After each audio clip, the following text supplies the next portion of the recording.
Yo, what's good, everybody? How's it going? Welcome back. So this is just like a chit chat, whatever type stream. As the title implies, what intrigues you about the Pixel 6 and 6 Pro? So I'm definitely wanting y'all's thoughts and opinions about the Pixel 6 and 6 Pro. How do you guys feel about it? How do you guys feel about the event? How do you guys feel about the launch of it? All those things. From everybody, from those that are Team Pixel members and from those that are not Team Pixel members. It doesn't matter if you're a part of Team Pixel or not. If you pre-ordered your phone, you should have gotten your phone today. If you guys pre-ordered. I know some of them were like delayed, which is understandable. However, I am going to talk a little bit about that. Well, let's see what's happening here. And if you're watching on any other platform too, since I am multi-streaming too, definitely say what's up. But before we go right on into it, oh man, a couple of days until Halloween. I am excited. And hopefully you guys are excited too. Yeah, of course I'm not trick-or-treating or anything like that, but taking the kids trick-or-treating, and Halloween is just my favorite. It is my favorite holiday of the year. Hey Gene, welcome on the Facebook side. How you doing? We'll see if anyone else joins in a little while, and then people can start answering the question. The question at hand is, what intrigues you about the Pixel 6 and 6 Pro? Do not be shy to share your answers, your thoughts, whether you like it or you dislike it. It's a free-for-all, and I'm gonna, I'll show your comment here. Of course, people will see it right there, but also I'll pop it up on the big screen and have some dialogue. Raul Javier, hi bro. It's still worth to buy a Pixel 3a in 2021. I saw a great deal in Amazon for one. Please let me know. Thanks. Oh, that's a very good. Let me answer that. So the Pixel 3a, in my opinion, it's still what I would consider being worth buying, depending on what the price is. I mean, if it's like close to $100, but like below, I would say 160. If it's under 160, then it's fine, in my opinion. The device is still good. It's still got life in it. Obviously, it is updatable to Android 12. So it will have the latest version of Android. However, this will be the actual last time that it will be supported going forward. So that is something that you really have to consider in mind. If you were loving the fact that you were getting security patch updates and everything like that, the 3A's lifespan actually ends here soon. So that's something that I would say definitely take into consideration. Yeah, because the 3 is going to end here. Also, the 3 got Android 12.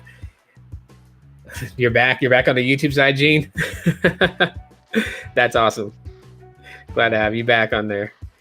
But yeah, you know what? Like, if you can get it for like sub 160, then that would actually be a pretty good deal. My Peach Pixel 3 Verizon variant, the earpiece quit. Yeah, I mean, that was the one that you bought that was refurbished, right? The not pink. Yeah, Rule, no problem at all.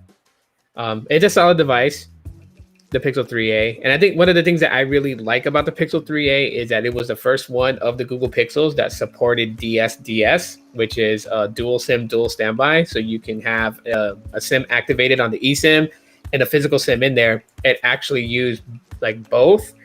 The data side would be the one where you have to choose one or the other, but you can easily manually switch between those. However, like the calling and texting from both SIMs worked simultaneously. So you can get calls to one number, it'll ring, get calls to another number, it'll ring. You wouldn't have to go in and do any trickery or anything like that to get that working. Just the data is like where you got to choose one or the other. And, which kind of creates like an unorthodox smart switch capability, only because if you, let's say like one of the SIM cards is using T-Mobile's network, one is using Verizon's network. If you're in an area where T-Mobile's bad, you can just switch and use the Verizon data. So, I mean, there's a lot of cool things. My white Pixel 3 is refurbished. Oh, the not pink one. Where'd you grab that one from again? I forgot. Was that just like a straight buy from somebody or from like, you know, an online store? Because I remember you saying one of them had screen burn in, the other one didn't. But the Pixel 3 has actually lived its time. I have mine's right here.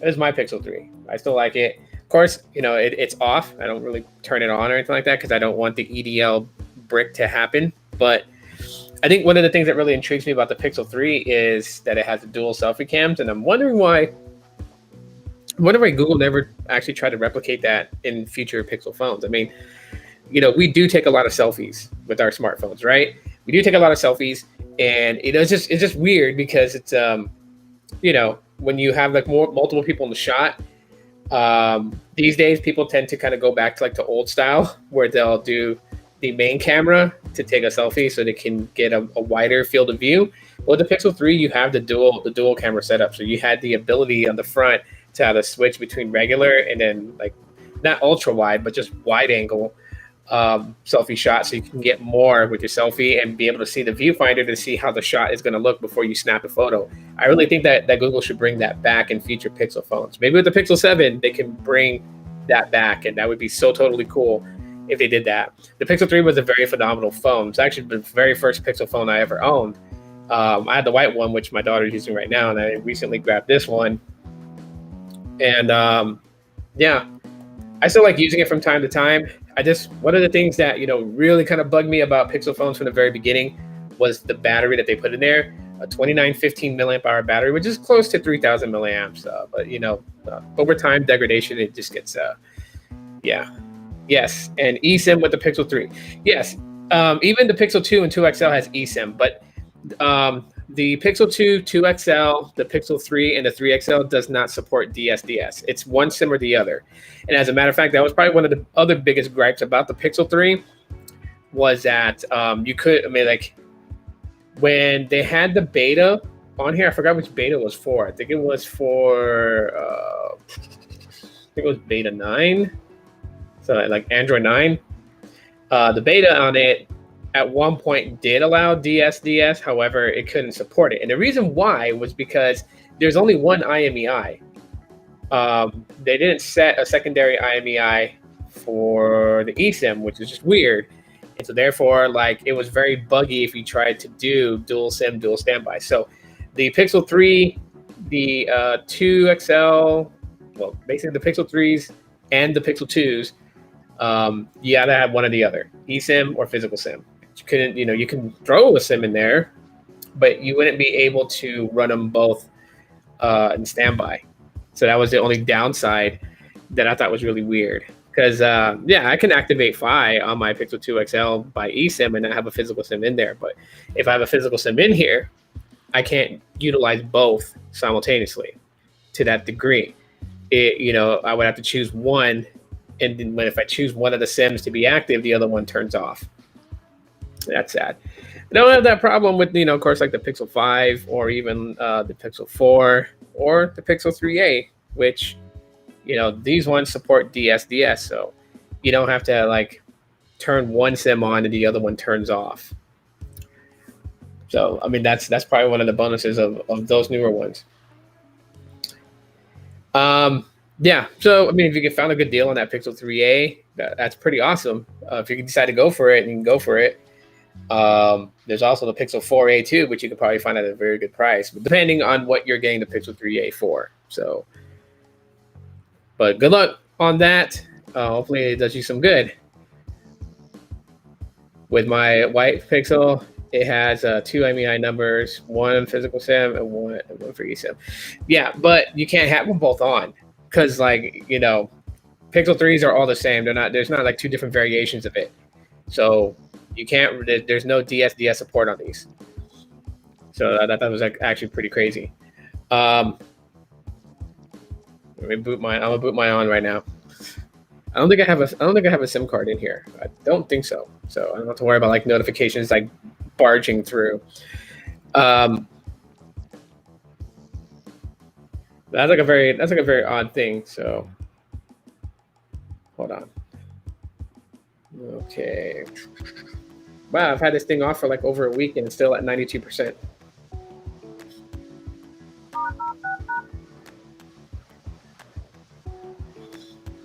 Yeah, you gotta take a screenshot of yours because you say that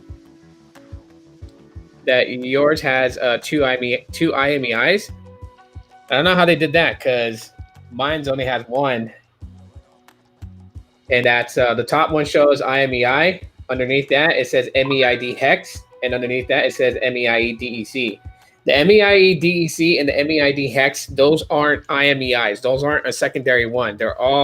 Those three are basically the same. It's just the system that's used to input for registration of the vehicle on the registration of the device on the network is what it's for, right? So like on like T-Mobile and AT&T, they required the IMEI.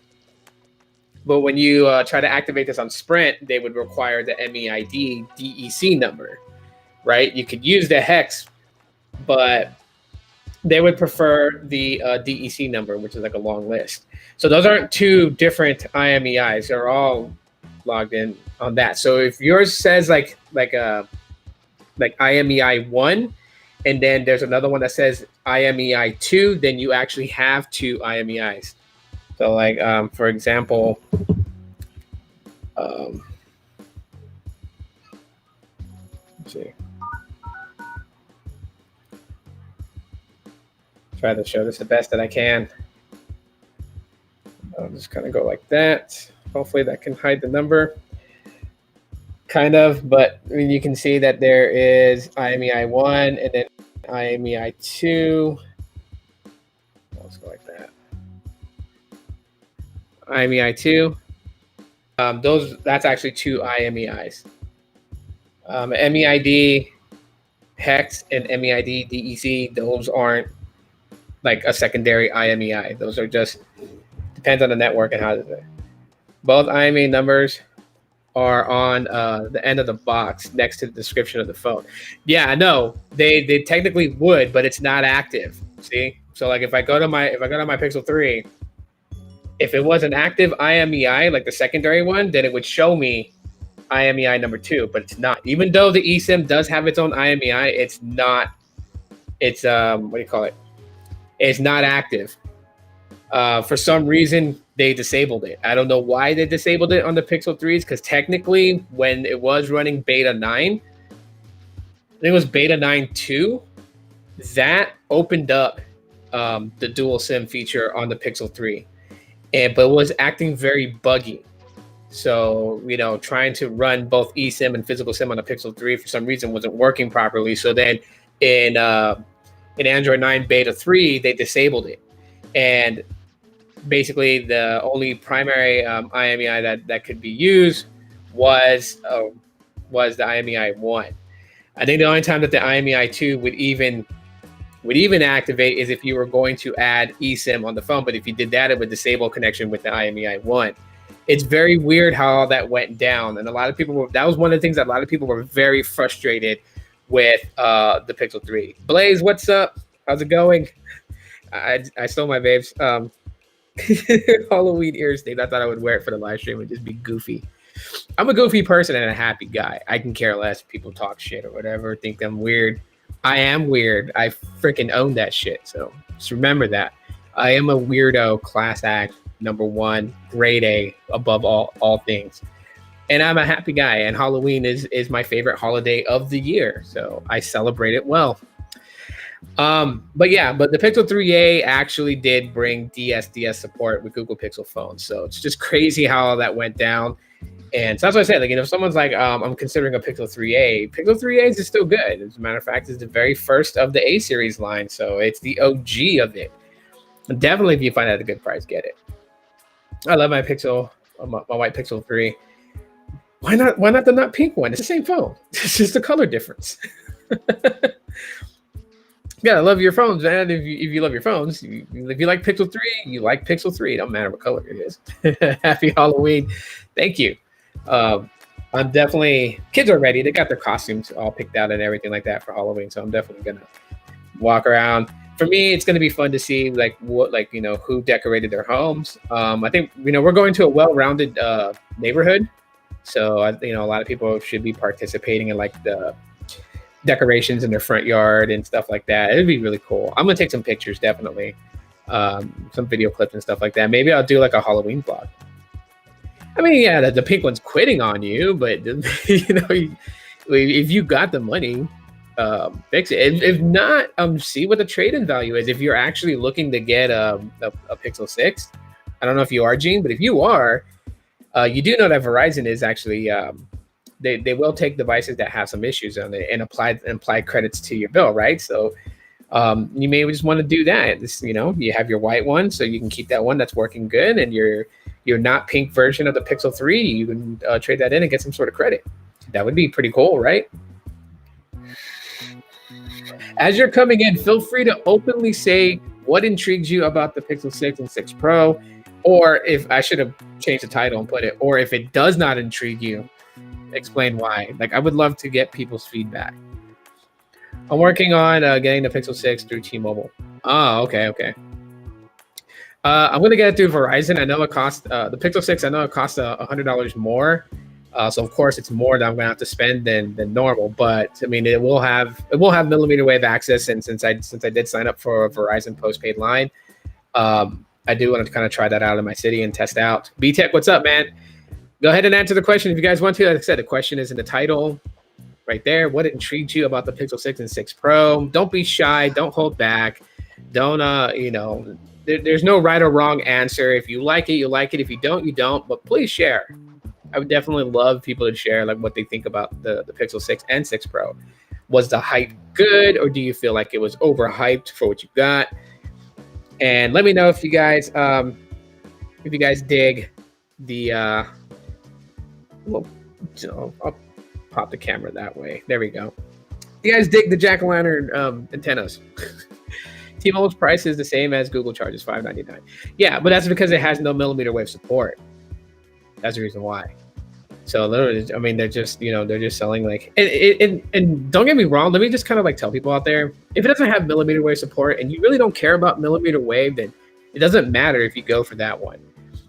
I'm trying to break the habit of people getting things based upon what they feel like that is acceptable by a mass group of people. That's not needed.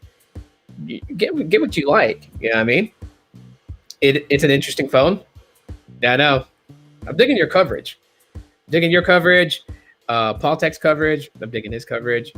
There's something I wanted to address, and it was on a tweet. So Paul Tech tweeted, link to his video where he's like showing things like how to disable the 120 hertz.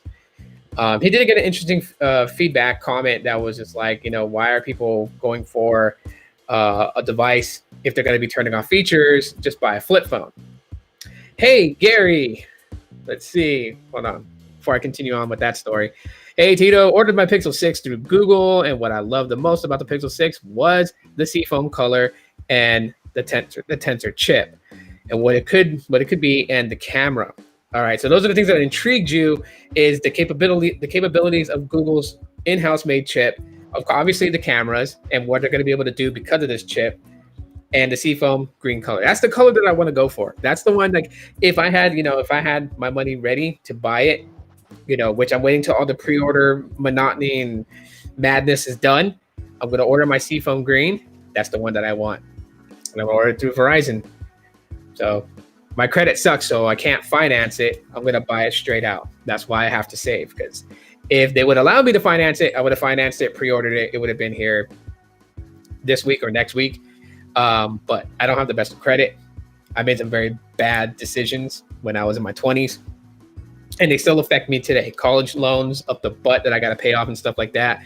And so I got to, my credit's not the greatest. And because it's not the greatest, can't finance. So the next best option is to just buy it out straight cash. Let's see. Not everyone cares about 120 hertz. Yeah, see, that's the thing.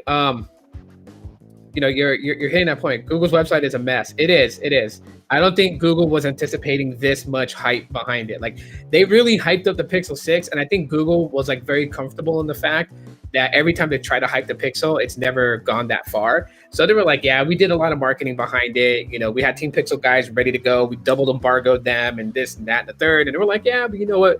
Maybe we're only going to get like, maybe like 20,000 orders in the first day. And they, no, their website broke because everyone took to their website to pre-order. And it was like, it was madness. They didn't know what to do. So the site crashed. Yeah, their website's a whole total mess. But anyways, so like real quick, just kind of like end that story that I was talking about. So yeah, disabling features on a phone that you don't necessarily care about or whatnot doesn't mean that you should just go buy a flip phone, right? Because like the 90 hertz refresh is on the Pixel 4, okay? And the battery on this phone, if you have the 90 hertz refresh on, is atrocious. You will kill this pretty fast. Like if people always wonder, they always ask me, like, you have the Pixel 4 and not the 4 XL. How do you make that thing last with battery? Because I have those features turned off. I don't need them. I don't need 90 hertz refresh because it's not a significant difference with 60 hertz. And when I get my Pixel 6, if it eats the battery to have the 120 hertz on, I don't need the 120 hertz to use my phone. I just don't need it. Some people will say 120 hertz is definitely important. Okay, it's important to you, but you don't account for everybody out there. You know, it's just weird. Just like, you know, when I look at the tech community, I see just like how people think and stuff like that. And like, you know what? Everyone's entitled to their opinion. So even the person who says that, oh, if you're going to turn off all these features, just get you a flip phone. He's entitled to saying what he wants to say. It's his right to go out there and give that feedback. However, he can't get upset if somebody else disagrees. And I think that's where I feel like, you know, like the community is kind of going downhill because people tend to get offended when people don't agree with them on a specific thing. My credit is shot also. I need to say, hey man, welcome to the We Gotta Save Up For It crew. Yeah, I just don't have money to burn like that. If I was single, yeah, I would have already had it pre-ordered. But I have kids and their Halloween costumes. Halloween costumes are not cheap. My God, man, how things have changed. $30 a pop, man, literally. And that's for the 3 small ones, right? My second oldest one, his costume, because he's tall, like he's like 5'11", so he's like taller than me, you know. His costs like freaking $60 alone itself, right? So that's like let's say with taxes, I spent about 70 with taxes and everything like that on costumes alone. And then of course the candy buckets, which was like cheap. They were like $1 at Walmart. But then you also got to factor in like my car insurance, and car insurance in Phoenix is very expensive because a lot of accidents happen here, right? It's like $400 a month on car insurance alone. Car payment, $500. Rent, $1,329 every month. Yeah, that's a lot of bills I'm already paying out. So I don't have like $700 to just drop right away. I gotta save up for that. Carlos, what's up, man? Hey guys, you guys better be paying attention to Carlos, man, because he's gonna be doing some unboxing soon, and I'm excited. Kind of sad though. Like he pointed it out. If you guys don't believe me, he pointed it out that the regular Pixel 6 does not have millimeter wave support. If you want millimeter wave support, then you have to go and get the Verizon model. Magic Tech Review, thank you so much for the super sticker money mouth face. Ching! Let's see. Daniel says, I watched. What? Hold on. Make sure I got that right. I watched a come from behind victory by the iPhone 13 Max Pro over the Pixel 6 Pro on GSM Arena. I like the butter color. V60 LG here. Nice. Awesome. Gene, thank you so much for this for the super chat also as well, man. Appreciate it much. Yeah, there's gonna be a lot of comparisons that's happening right now, right? Obviously, people are gonna compare the Pixel 6 Pro to the iPhone 13 Pro. Fair comparison would be the Pixel 6 to the iPhone 13. Of course, they're gonna compare it. We're already comparing it to the Galaxy S21 Ultra. There's a lot of comparisons that's gonna happen. Here's what I'm gonna tell people, and I'm gonna be straight out with it, right? Okay. Google is in new territory water. This is not an excuse for shortcomings from Google. This is just straight facts. they're in new territory because all these years prior to the Pixel 6 and 6 Pro, they've gotten their chips from Qualcomm. They just ordered whatever Qualcomm had. Qualcomm had the 865, they ordered that. Not the 865, they wanted the 765. So let's say like, the 855, they ordered that. The 845, they ordered that. The 835, they ordered that, right? So they always ordered from Qualcomm. They never really made a processing chip all for itself. So this is like new territory for Google. Mike, thank you so much for the super chat. Smash the like button. Appreciate it. I got my Halloween antennas on, so I'm ready. It's 7:39 though, for whatever reason. On Verizon?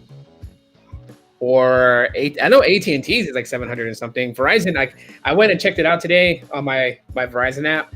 And it was like with taxes and everything and upgrade fee, they want to charge me an upgrade fee of $35 if I was to order the Pixel 6. So it'd be $699 for the phone, and then $35 for like an upgrade fee or something like that. So it comes up about there, like $739, which is pretty much like close to what AT&T is charging for it. That's crazy. So now, I would say after the pre-order madness is done, everyone's getting their phones because there's a lot of people. Man, there are so many people that's mad, so many people that's pissed off. And by the way, while I'm talking here, you guys can type out what intrigues you about the Pixel 6 and 6 Pro. I'm trying to collect a lot of people's thoughts and opinions about it. Even Team Pixel members can go ahead and just go in on it. What you guys want.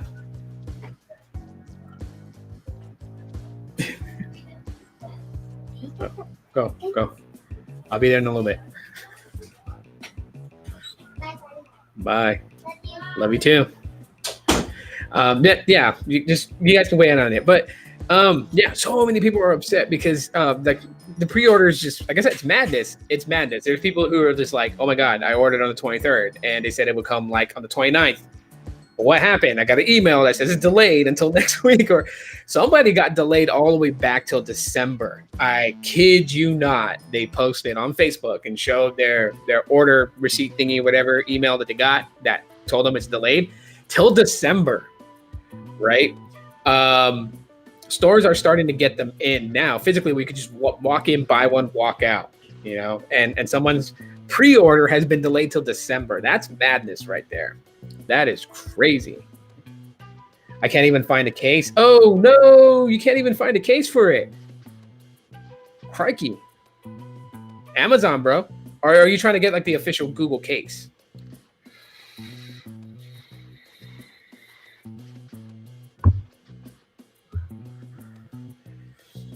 No, I'm not running off into the sunset. Just everything on my channel is changing as far as because the new job and everything like that is going to have me very busy. So instead of doing like the videos that I've been doing, I've been dropping like 3 videos a day. Some videos are like 7 minutes long. Some are 10 minutes long. Some are like 5 minutes long. I can't do those anymore.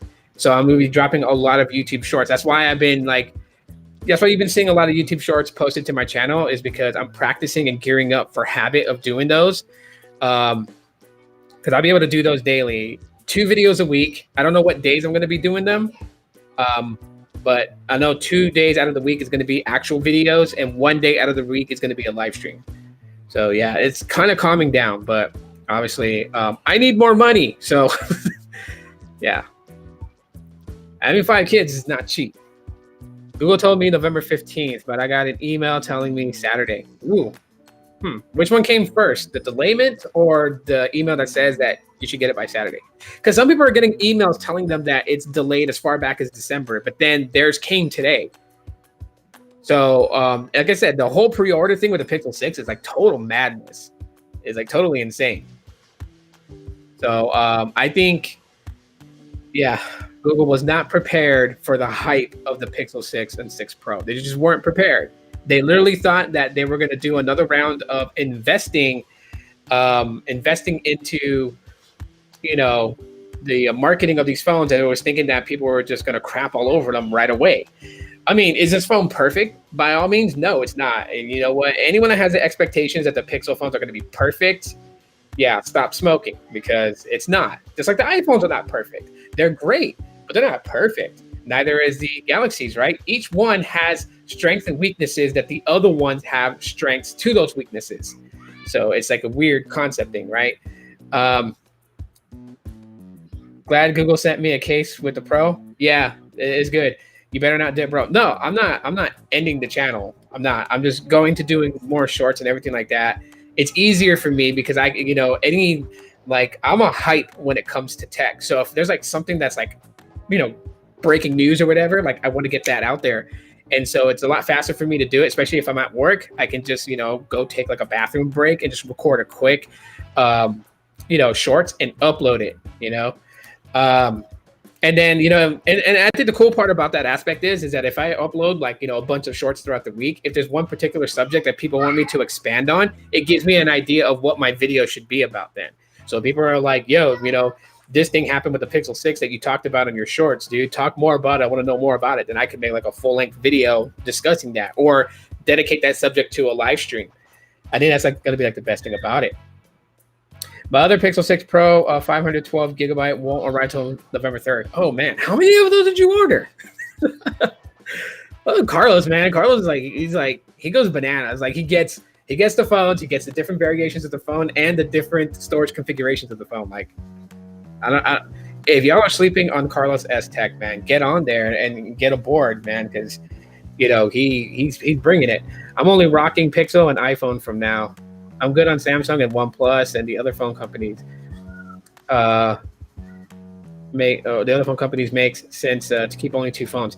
Yeah, I think that's kind of like my thing. So like my visible lines, they're all going to turn off in the beginning, like the first week of November, because I'm not paying the bill on that. I jumped onto Verizon. I got me aligned with them.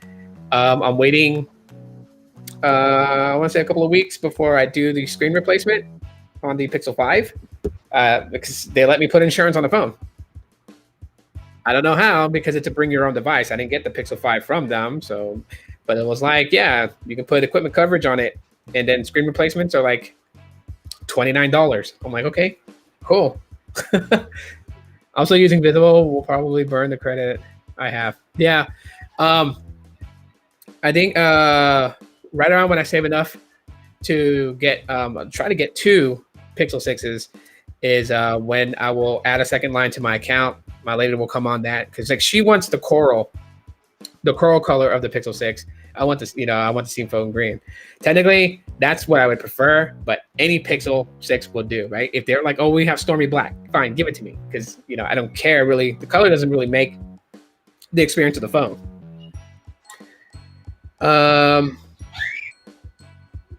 My kids are excited. Why do they put puny batteries in high-spec phones? 4,500 milliamp in the Pixel 6 Pro. The price is right with the Pixel and Quad HD.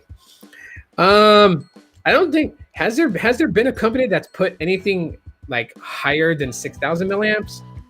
Because I know like the last phone that I had that had like a gigantic battery, I think was the Moto E4 or E4 or E5. One of those two had a 5,000 milliamp hour battery. I think it was the E4 Plus. Sorry, I think that one had a 5,000 milliamp hour battery. But I've never really seen a phone that had like 7,000 milliamps or anything like that. 4,500. That should, depending, because everyone uses their phones different, right? Like if you use a 4,500 milliamp powered phone, and say you burn through it in like 6 hours, there's someone out there that actually can use that phone the way that they use it and get like a day and 3 hours, a day and a half. A couple of Team Pixel guys in here can actually tell you what they're getting with their battery life if they choose to answer that question or choose to. But I would say it has to do with pricing.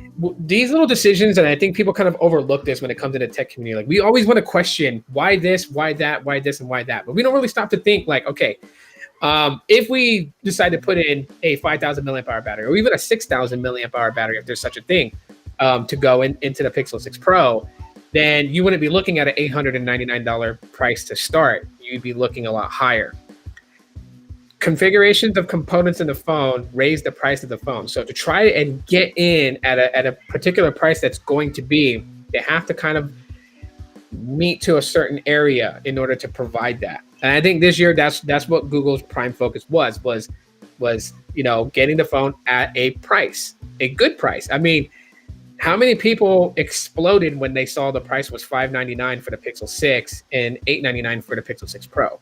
A lot, because everyone's guesstimations, like my guesses was 730 or 740 or $50, 750 for the Pixel 6, and I thought it was gonna be like $9 something, $1,000 for the Pixel 6 Pro, and we were way off that.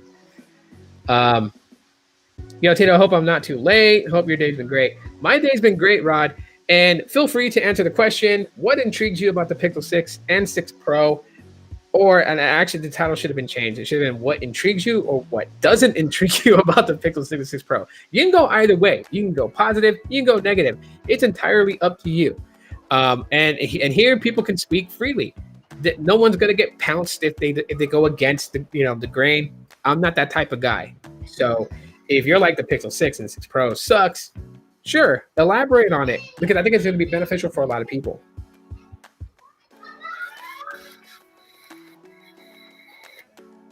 Y'all hear my kids? They are like absolutely excited. In the meantime, I am thoroughly enjoying being on the Verizon network. I do see a difference, and that's why I don't know if you guys saw my video that I dropped where I basically talked about 24 hours with Verizon. What I've noticed so far in 24 hours with Verizon, that's exactly my experience. That is, I mean, like, yeah, there are some things that seem like Visible was comparable to Verizon to that extent. When you do like a speed test, obviously, yeah, but there are things that you can really see that a speed test does not really provide, which is consistency of network connectivity, which I definitely feel that with Verizon. So yeah. Am I a big pusher of Verizon? No, I'm not, but I'm going to be because I think the service is good so far. I'm waiting on dinner to be done. We're having homemade Philly cheesesteaks for dinner. Yummy.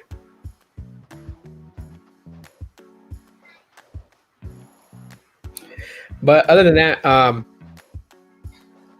yeah. So back to that from Daniel. That would be the reason why they wanted to stay within a particular price range for that to be one of the selling points. Because Google knows already.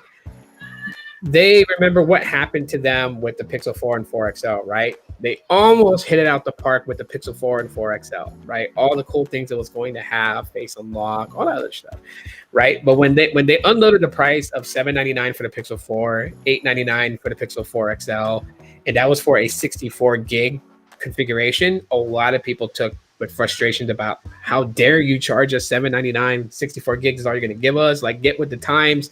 128 is where it's at. Now 128 is going to become obsolete here soon. Just FYI, so people know, 128 is going to become obsolete because everything changes every year. Mobile technology changes. The normalcies change, and so 128 is going to be like an afterthought. Now that we're starting to see a lot of devices released with not a lot. I mean, backtrack a little bit. We're starting to see a trend of 1 gig territory, right? The iPhone 13 Pro and Pro Max has a 1 gig variant. Not 1 gig, 1 terabyte, sorry. 1 terabyte variant.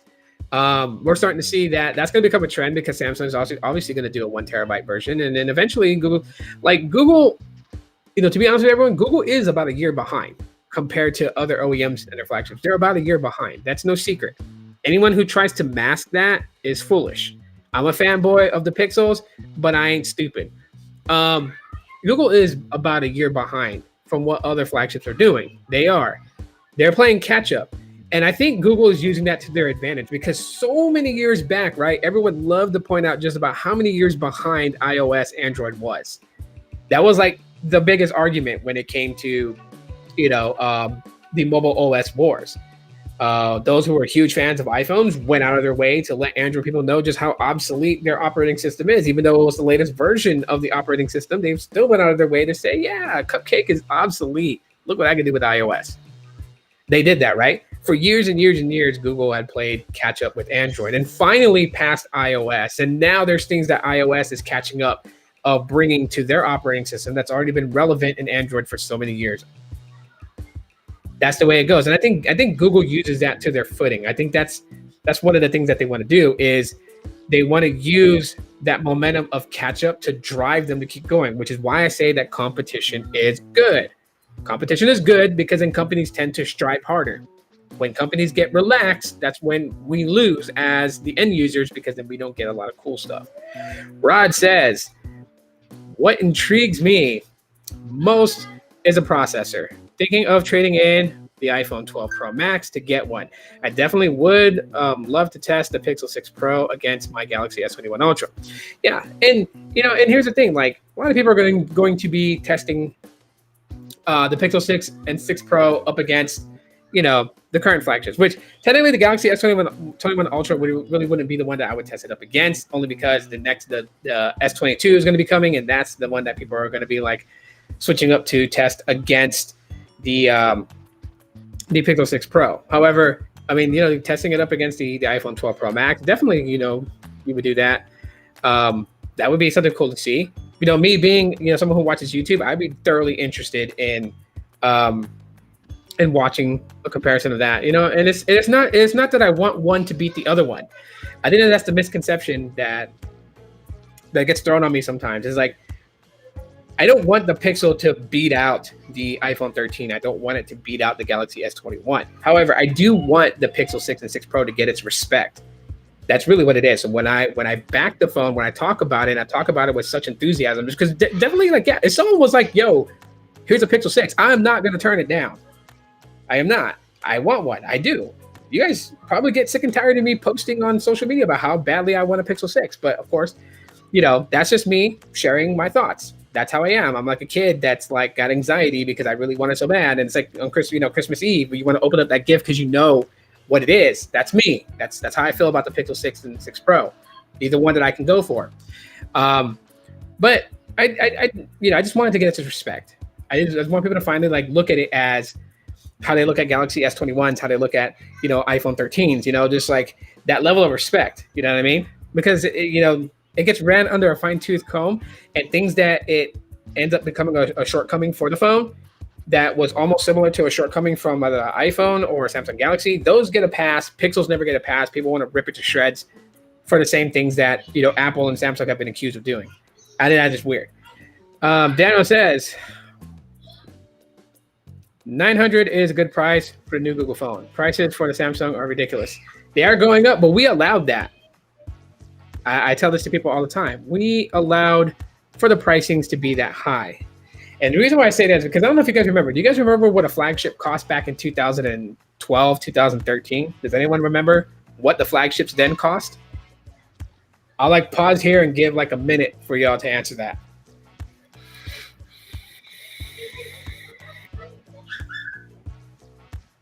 I love my kids. I don't know about you guys. For those who have kids, does it ever like make you feel cheerful and joyful when you hear them kind of like do that just uncontrollable giggle squeak that they do when they're really happy? It hits me right there all the time.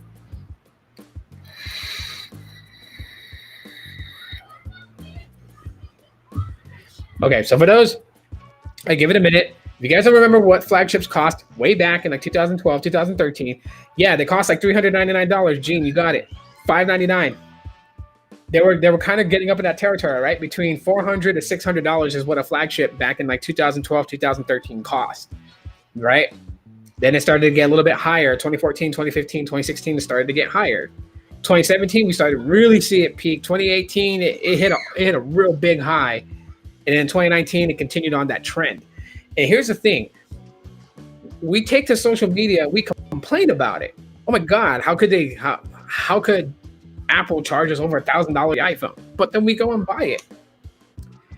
And when people go on social media, they're like, hey, you know what? Like, they'll rethink their strategy of what they're going to do, when we vote with our dollars by not buying it. But how many people did it because they're diehard Apple fans? And you can't just blame it on them, because there was also the end users who want to be with the latest and greatest, and they feel like that they have to have the latest iPhone in their pocket to be relevant. And therefore, they would go and spend that money, regardless if they really felt comfortable spending that money or not. So we have allowed these companies to charge us this amount of money. Just imagine if the entire world voted with their wallets and said no, right? They would have to rethink their strategy. But then again, of course, you also have to think on the other side. Now I'm playing devil's advocate here. If we were to vote with our wallets and not buy those things, then a lot of the technology that would be used to innovate and create new helpful features within the phone wouldn't be present today because they wouldn't have the money to spend to develop such technology. So it's a catch-22 situation. Do I get a cookie? Gene, you get my undying support. How awesome is that? Pat, welcome in. Welcome in, Pat. Glad to have you here. We'll be here for a few more minutes. I think I'm like 45 minutes in. I don't even know if my dinner's ready yet. Oh, no, it's not, because she'll let me know when dinner's ready. So I'm gonna keep going until I get the notification. Dinner's ready, then I gotta go jam. But yeah, all I want is just for the Google Pixel phones to get the respect. Okay, you know, the Nexus line was around, and people love the Nexus. I hear a lot of people talking about they miss the Nexus devices. When the Nexus was relevant and was around before the Pixel ever came to be, there were a lot of people who were just like, "Oh my gosh, why can't Google just go into it and build their phone?" I don't know if you guys remember this. This is how long I've been on YouTube. But there were like countless people that were always like, Google needs to get into it. That's why Apple's so successful, because Apple makes their hardware and their software. And Google needs to make their hardware and their software. So Google did. They stopped the Nexus program and started Pixel. Now people are like, they should have just stuck with Nexus. They could have, but the brand was already recognized with Google working in tandem with other OEMs to bring out that the assistant went on. For that, we'll have to turn on Wi-Fi or install a SIM card first. That was a 3A talking.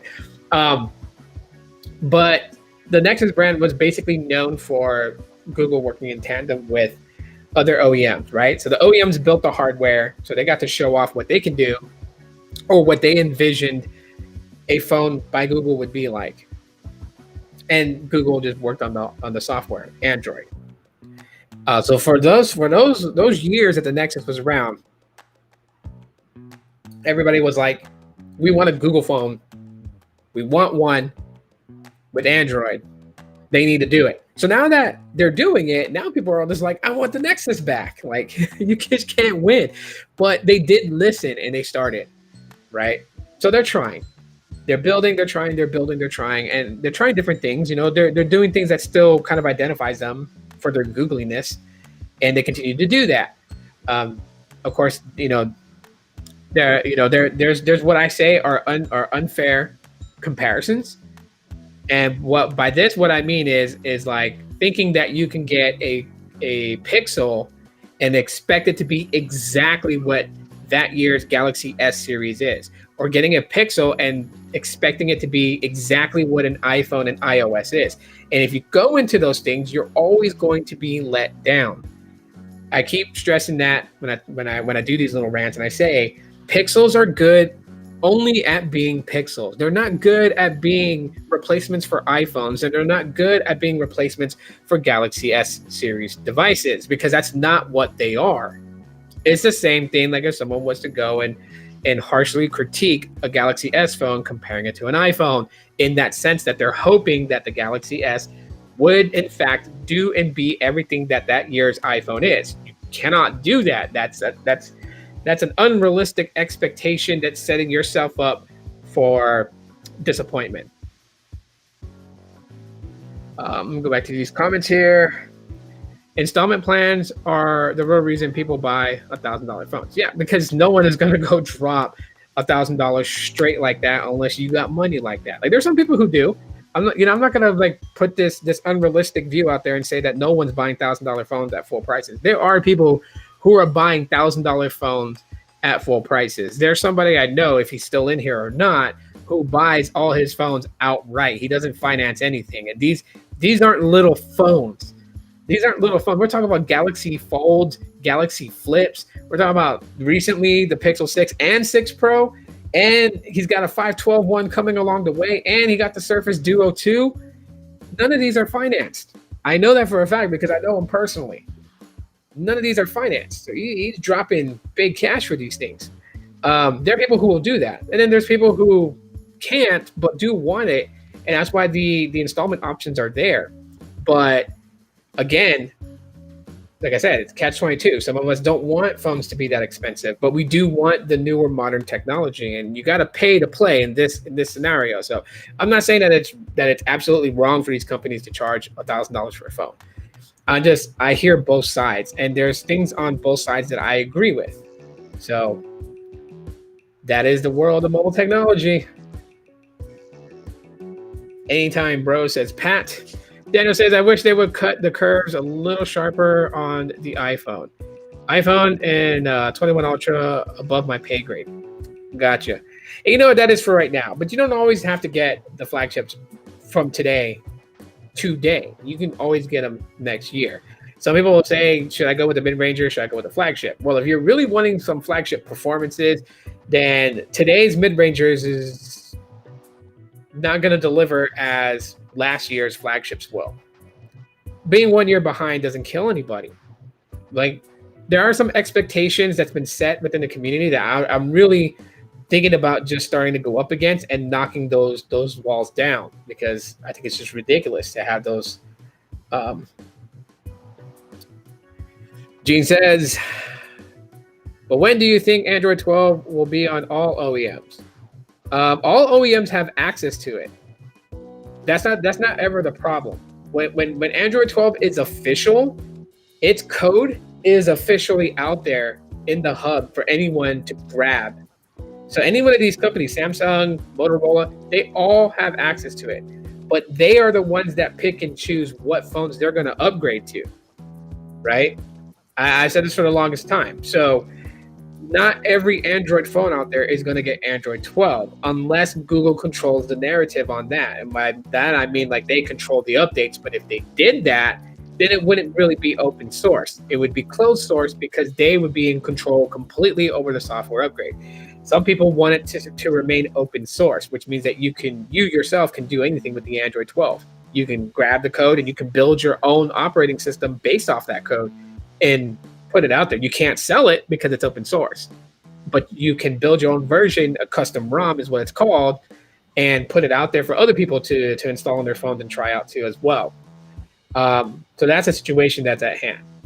So Android 12 is available for any phone out there so long as it can support it. Now, realistically, you also have to think about how components of a phone outdate, right? So a Snapdragon S4 Pro chip is not really going to be able to handle Android 12.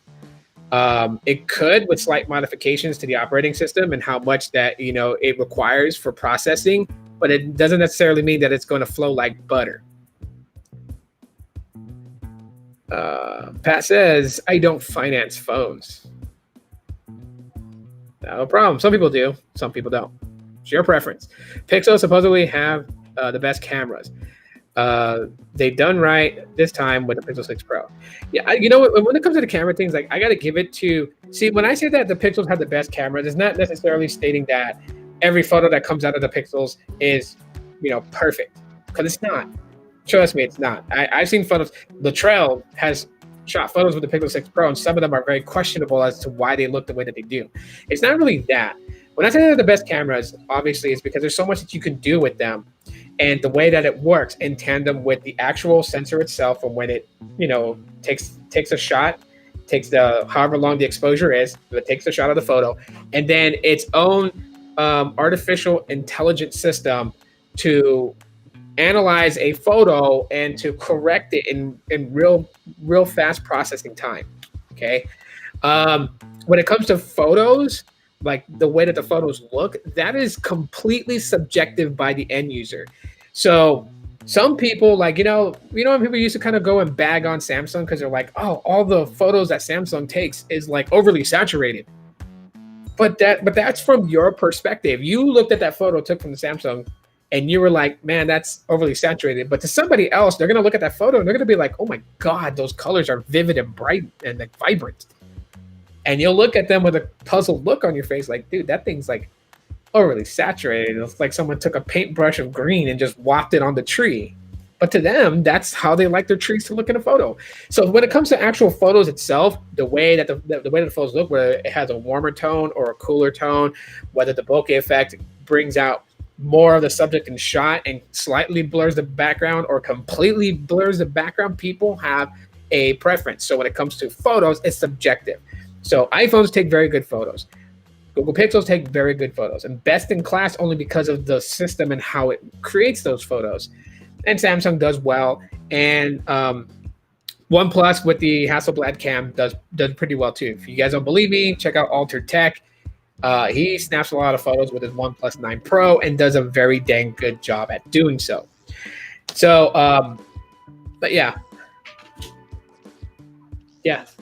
dinner's ready. Okay, I'll be right there. All right, everybody, dinner has called. I'll take one more comment here. You're financing the iPhone 12. Yours is an iPhone 12 mini, right? Let me get some of these here. Buying flagships is like buying a car these days. You want them to last. The V60 is a beast with a loud stereo speaker. Can anyone say JBL Bluetooth? What? It's your mom's. I'm just wearing it for my live stream just to be goofy. Go, I'll be right there. Let me finish this up. Almost. I'm going to end it right now. Do you think the 6 and 6 Pro will hit mainstream with Google's new marketing campaign? Okay, so that'll be the final one that I answer. What I feel is that it's actually showing to be very good, right? So when they did the event, they had all the marketing hype behind it before they released the phones. By the time that it was time to pre-order the phones, Google went down. So I honestly feel like that when it comes to the mainstream, it's got a very, very good chance to actually go mainstream. Reason is because all the marketing hype behind it, all the hype on pre-order day where Google and Google Fi both crashed. So it was like phenomenal that happened. But then you also have the phone being sold in Verizon, in AT&T, and in T-Mobile, besides buying it from the Google store unlocked. And so I know that like Verizon stores, T-Mobile stores, AT&T stores, if people don't want iPhones, I'm sure that there's going to be some sort of like quota that they got to hit, like to market and sell more Pixels. So this has got a very good chance. And it doesn't seem like the store reps are going to be stressed or struggling to explain what a Pixel is because of all the marketing hype that was behind it. Yeah, carriers also have to push it as well. And I think they're going to, honestly, because there's a working relationship between carriers. Like, for instance, T-Mobile's got a working relationship going on with Google right now. So definitely they're going to push it. When it comes to Verizon, they're definitely going to want to push it because obviously they're paying, they're charging $100 more for the millimeter wave version on the Pixel 6. And then you got AT&T who's like being crazy, charging $730 or $40 for it already, just for the 6. $899, I think, or as a higher price for the Pro. I gotta look back.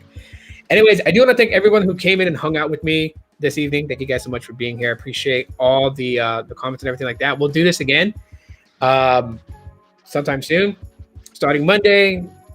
Everything's in effect with the change of the channel, so you guys won't see a lot of live streams next week since I'll be busy between 8 and 4:30 p.m.